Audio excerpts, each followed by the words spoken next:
नमस्कार दोस्तों, आप सभी का स्वागत है। आज की इस क्लास के अंदर कवर करेंगे पठार से रिलेटेड टॉपिक जो है आपका। यहाँ पे जितना भी डाटा आज तक पूछा गया, देखिएगा भारत के संदर्भ में या विश्व के संदर्भ में यहाँ से क्वेश्चन पूछे जाते हैं, वो सारा का सारा आपको डाटा इसी क्लास के अंदर मिल जाएगा।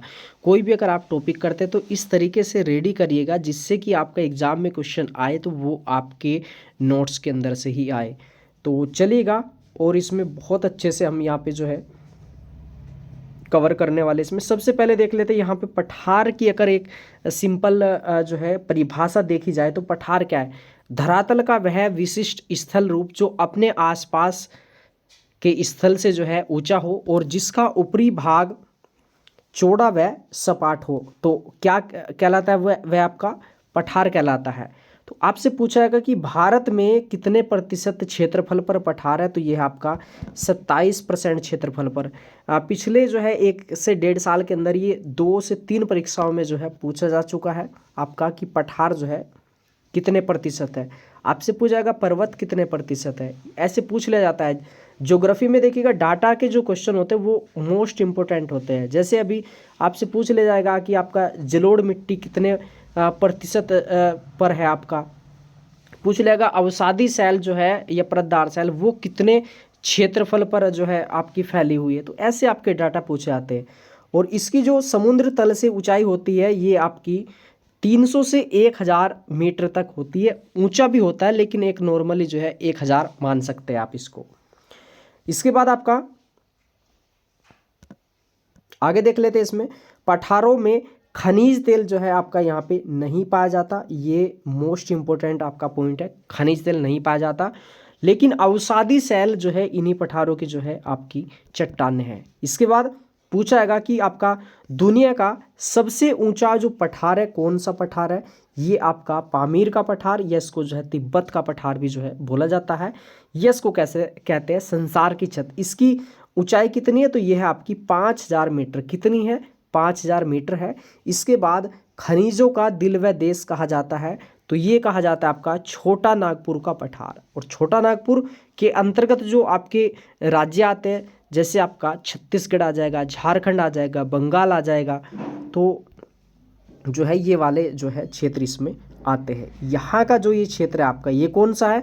छोटा नागपुर का पठार। और सारे के सारे ज़्यादातर जो खनिज पाए जाते हैं वो इन्हीं राज्यों में पाए जाते हैं, बंगाल, बिहार, आपका उड़ीसा, छत्तीसगढ़, झारखंड। ठीक है, तो चलिएगा। इसके बाद यहाँ पे जो है आपका इसमें खनन भी होता है और इसमें जो है झरने भी जो है पाए जाते हैं पठारों में। और यहाँ पे आगे देख सकते हैं पठार की समुद्र तल से 1000 मीटर ऊंचा, और खनिज भी मिलते हैं इसके अंदर, झरने भी मिलते हैं। और यहाँ पे सबसे ऊंचा या बड़ा की बात की जाए तो कौन सा? पामीर का पठार या तिब्बत का पठार है। इसमें पशुपालन भी जो है होता है इसमें। इसके बाद यहाँ पे विश्व के संदर्भ में यहाँ से क्वेश्चन पूछा जाएगा कि म्यांमार में कौन सा पठार है, भारत में कौन सा पठार है, तुर्की में कौन सा पठार है, अमेरिका में कौन सा पठार है। तो यहाँ पे देख लेते हैं। देखिएगा, एक ये वर्ल्ड का मैप है, ये क्या है? उत्तरी अमेरिका। ये दक्षिण है तो ये दक्षिण अमेरिका। ये हो जाएगा आपका यूरोप हो जाएगा आपका, ये एशिया हो जाएगा। ठीक है, और ये आपका अफ्रीका और यहाँ पे हो जाएगा ये आपका ऑस्ट्रेलिया। चलिए, और यहाँ पे भी आपका ये सबसे ऊपर जो यहाँ पे देश है ये कनाडा है, उसके नीचे अमेरिका है, और सबसे यहाँ पे नीचे है आपका मैक्सिको। तो यहाँ पे ऊपर कनाडा हो गया, यहाँ पे आपका अमेरिका, और यहाँ पे मैक्सिको हो गया। तो कोलंबिया का पठार, कोलोराडो का पठार और चियापास का पठार, 3 पठार है मोस्ट इंपोर्टेंट। कोलंबिया, कोलोराडो और आपका चियापास का पठार। इसके बाद देख लेते हैं आपका स्पेन के अंदर कौन सा पठार है। स्पेन के अंदर है मैसेंटा का पठार है। मैसेंटा कहाँ पे है? स्पेन के अंदर है। और अगर आपसे पूछा जाए कि आपका टेलीग्राफ का पठार कहाँ है, तो ये आपका कौन सा है? ये आपका अटलांटिक महासागर है। यहाँ पे प्रशांत महासागर हो गया, ये अटलांटिक महासागर हो गया, ये आपका हो गया यहाँ पे हिंद महासागर, और ये आपका प्रशांत महासागर। अगर इसको गोल कर दिया जाए तो आपका ये ठीक है। चलिए, इसके बाद यहाँ पे आपका तुर्की के अंदर कौन सा पठार है? तुर्की के अंदर है अंतोलिया का पठार। तुर्की में कौन सा पठार है? अंतोलिया का। पाकिस्तान में कौन सा है? पोतवार का। पैसे पाकिस्तान, पैसे हो जाएगा पोतवार का पठार आपका। ये तिब्बत का पठार है आपका ये। ठीक है, नेपाल के अंतर्गत ही आता है ये आपका इसमें। इसके बाद यहाँ पे लेकिन ये आपका चीन के जो है कब्जे में आप मान सकते हैं, उसके क्षेत्र के अंदर आ रहा है वर्तमान में। इसके बाद देख लेते हैं आपका ये भारत है, तो भारत में कौन सा पठार है? दक्कन का पठार है। कौन सा पठार है? दक्कन का पठार है। और एक कौन सा पठार था? एक था आपका छोटा नागपुर का पठार, ठीक है। और इसके बाद यहाँ पे आपसे पूछा जाएगा शान का पठार कहाँ पे है? शान का पठार है म्यांमार में। म्यांमार में कौन सा पठार है? माया, है ना, माया जाल होता है, और जिसके पास माया होती है उसकी शान अलग ही होती है, ठीक है, ऐसे याद कर सकते हैं इसको। तो ये म्यांमार के अंदर शान का पठार, भारत में दक्कन का पठार, पाकिस्तान में पोतवार का पठार, एक तिब्बत का पठार, तुर्की में अंतोलिया का पठार, अटलांटिक महासागर में टेलीग्राफ का पठार, स्पेन में मैसेंटा का पठार, और यहाँ पे ये आपके 3 देश है आपके, ये आपका कनाडा, नीचे अमेरिका, और यहाँ पे Mexico. Canada, America, Mexico, Colombia, Colorado, Chiapas का पठार। ये 3 पठार हो गए, मोस्ट इंपॉर्टेंट है ये आपके। चलिए इसके बाद यहाँ पे देख लेते हैं भारत के संदर्भ में। यहाँ से तो क्वेश्चन हर बार पूछा जा रहा है एग्जाम में, ये डाटा जो है ना बहुत अच्छा डाटा है, यहाँ से आपके क्वेश्चन भरमार जो है पूछे जाते हैं। चलिए सबसे पहले देख लेते हैं आपका यहाँ पे क्या है, लद्दाख है यहाँ पे आपका। तो लद्दाख का जो पठार है ये आपका, ये भारत का सबसे ऊंचा पठार है। लद्दाख का पठार क्या है? भारत का सबसे ऊंचा पठार है। इसके बाद यहाँ पे ये क्वेश्चन आपका जो है टीजीटी में भी जो है आपका पूछा जा चुका है आपका पहले भी, कि जो डोकलाम का पठार है ये कहाँ पे स्थित है? ये आपका त्रिसंगम पर स्थित है आपके चीन, भारत और आपका भूटान। कौन कौन से देश आते हैं इसके अंतर्गत? आपका चीन, भारत और भूटान आता है यहाँ पे आपका। चीन, भारत और भूटान। कौन सा है? डोकलाम का पठार है, जिसपे जो है कुछ समय पहले विवाद भी था। चलिए इसके बाद आपका मेघालय का पठार यहाँ पे, और इसके बाद यहाँ पे हो जाएगा ये गुजरात में आपका कच्छ का पठार है, और कच्छ के पठार के नीचे कौन सा? कठियावाड़ का पठार है, ये भी आपका गुजरात का है। और यहाँ पे ये आपका एमपी के अंदर है मालवा का पठार, ज़्यादा जो क्षेत्र है इसका एमपी के अंदर है, तो कौन सा? मालवा का पठार। अभी एक क्वेश्चन आया था आपका टीजीटी के अंतर्गत कि भारत में सबसे ज़्यादा जो वन का क्षेत्र है वो किस पठार के अंतर्गत आता है? छोटा नागपुर पठार के अंतर्गत आपका, या प्रायद्वीप पठार के अंतर्गत, या आपका मालवा पठार के अंतर्गत? तो एमपी में सबसे ज़्यादा वन है आपका, तो सीधा सीधा हो जाएगा इसका आंसर आपका मालवा का पठार हो गया। चलिए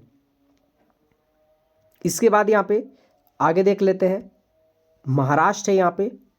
तो महाराष्ट्र का पठार है, इसको जो है विदर्भ का जो है पठार भी बोला जाता है। कहाँ पे है ये महाराष्ट्र का पठार या विदर्भ का पठार? ठीक है, तो ये क्या है?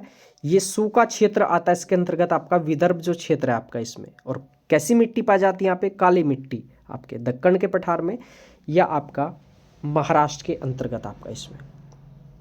चलिए इसके बाद यहाँ पे देख लेते हैं छत्तीसगढ़ के अंतर्गत कौन सा पठार आता है? तो ये आता है बस्तर का पठार। तो बस्तर जिला आपको पता है छत्तीसगढ़ है आपका। चलिए अब यहाँ पे आगे देख लेते हैं, इसमें ये देख लेते हैं, देखिएगा मैप आपको दिख रहा है, और ये भी आपको पता है कि ये क्षेत्र यहाँ पे कौन से राज्य है आपको पता है, बंगाल, बिहार, उड़ीसा, छत्तीसगढ़, झारखंड है ये आपका इसमें। तो यहाँ पे कौन सा पठार है? ये है आपका छोटा नागपुर का पठार। कौन सा पठार है? छोटा नागपुर का पठार है, और ये आपका जो है दामोदर नदी घाटी परियोजना के दामोदर नदी के क्षेत्र के अंतर्गत आता है। इसमें कोयला और खनिज ज़्यादा मात्रा में मिलते हैं, और इसको भारत की रूर घाटी कहते हैं। क्या कहते हैं इसको? भारत की रूर घाटी। आपका रूर जो है ये आपका कोयला क्षेत्र के लिए प्रसिद्ध है। और रूर अगर आपसे पूछा है कि किस देश के अंतर्गत आता है, तो जर्मनी के लिए जो है ये प्रयोग होता है शब्द आपका, रूर प्रदेश आपका। ठीक है, हो गया आपका छोटा नागपुर का पठार।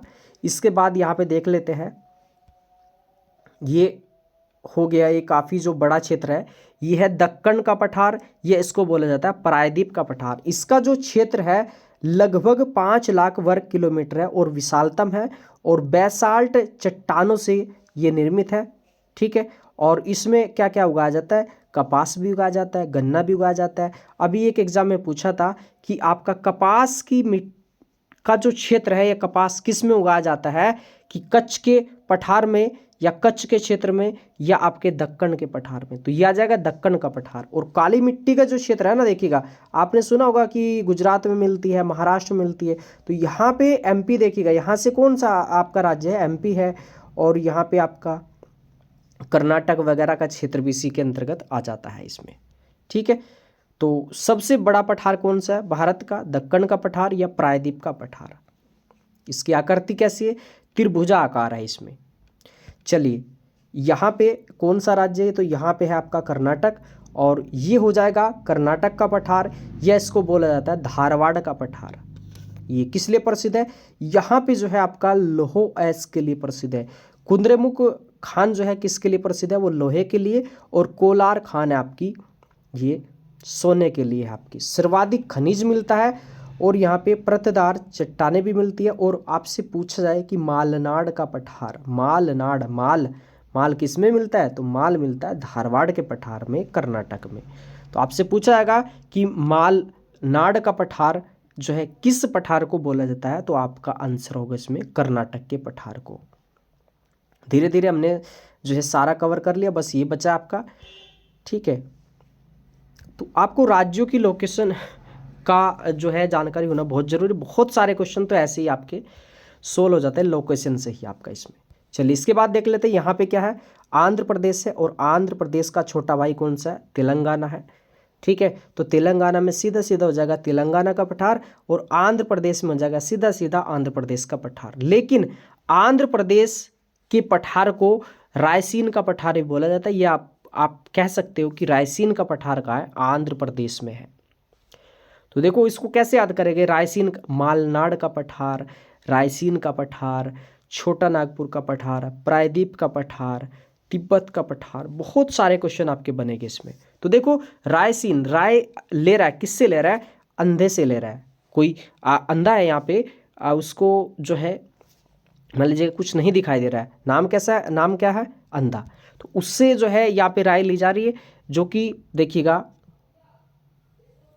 आप मान सकते इसको सही नहीं है। अगर आप कोई राय ले रहे हो और मान लो उसको नहीं दिखाई दे रहा, वो कैसा है, वो अंधा है, तो क्या होगा, राय जो है सही नहीं मानी जाएगी। चलिए, इसके बाद आपका यहाँ पे तेलंगाना पठार के अंतर्गत इसके जो बीच में आता है वो आता है दंडकारण्य का पठार। तो देखो यहाँ पे राय किससे ली जा रही थी, राय ली जा रही थी अंधे व्यक्ति से। ठीक है, तो जब राय ले लोगे, काम नहीं सही होगा, तो उस व्यक्ति को क्या दिया जाएगा, उसको दंड दिया जाएगा। तो इससे ऊपर आप चलोगे ऊपर को, तो यहाँ पे हो जाएगा सीधा सीधा दंडकारण्य का पठार। ठीक है, तो यहाँ पे हमने लगभग जो है पठार से रिलेटेड जितना भी क्वेश्चन आपका एग्जाम में बन सकता है वो सारा का सारा डाटा इसी में आपको दे दिया इसमें।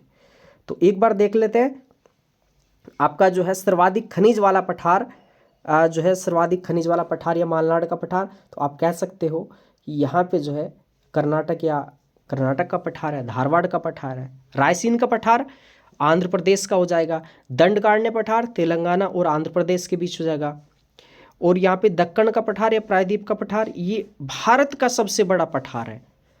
और अगर पूछा जाए कि खनिजों का दिल व देश किसे कहा जाता है, तो ये कहा जाता है छोटा नागपुर पठार को। क्यों कहा जाता है, क्योंकि भाई इसके अंतर्गत ना आपका यहाँ पे जो है कोयला वगैरह और इसके अलावा अन्य जो बहुत सारे खनिज मिलते हैं वो इसी पठार में मिलते हैं, ये इसी क्षेत्र में मिलते हैं। मेघालय का पठार भी है, और यहाँ पे हो गया ये बुंदेलखंड का पठार है आपका यहाँ पे, और बुंदेलखंड से नीचे हो जाएगा मालवा का पठार। ठीक है, ये लावा द्वारा निर्मित है आपका। ये कहाँ पे क्षेत्र है इसका, ये एमपी में हो जाएगा। और यहाँ पे कौन सा पठार, यहाँ पे है बघेलखंड का पठार है। ये कैसे तैयार हुआ है, ये बलुआ पत्थर यहाँ पे ज़्यादा मिलते हैं बघेलखंड के पठार में। वैसे बघेलखंड वैसे हो जाएगा बलुआ आपका। और सबसे ऊंचा पठार लद्दाख का पठार हो जाएगा। डोकलाम पठार ये कौन कौन से देश संबंधित है इसमें, चीन, भारत और भूटान है। ठीक है, और यहाँ पे हमने देखा था विश्व के अंदर कोलंबिया, कोलोराडो और चियापास का पठार, कनाडा, अमेरिका, मैक्सिको, मैसेंटा का पठार स्पेन में, तुर्की के अंदर अंतोले का पठार, पोतवार का पठार पाकिस्तान में, ठीक है, और शान का पठार म्यांमार में, है ना। जिसके पास माँ होती है उसकी शान अलग ही होती है। तो ये पूरा का पूरा डाटा जरूर देख लेना। पामीर का पठार, तिब्बत का पठार कितने मीटर ऊंचा? 5000 मीटर ऊंचा है। समुद्र तल से ऊंचाई पठारों की 300 से 1000 मीटर तक जो है एक नॉर्मली मिलती है। भारत में कितने प्रतिशत क्षेत्रफल पर जो है पठार मिलते हैं? तो ये आपका हो जाएगा 27% पठार। और बताइएगा कि भारत में आपका जो है कितने प्रतिशत क्षेत्रफल पर आपका जो है पर्वत मिलते हैं? आप सभी कमेंट बॉक्स में आंसर करिएगा और फीडबैक ज़रूर दीजिएगा कि वीडियो कैसा लगा। और इसमें जो है आपको कोई भी ज्योग्राफी है, हिस्ट्री, कोई भी टॉपिक चाहिए तो आप कमेंट कर दीजिएगा आप एक बार।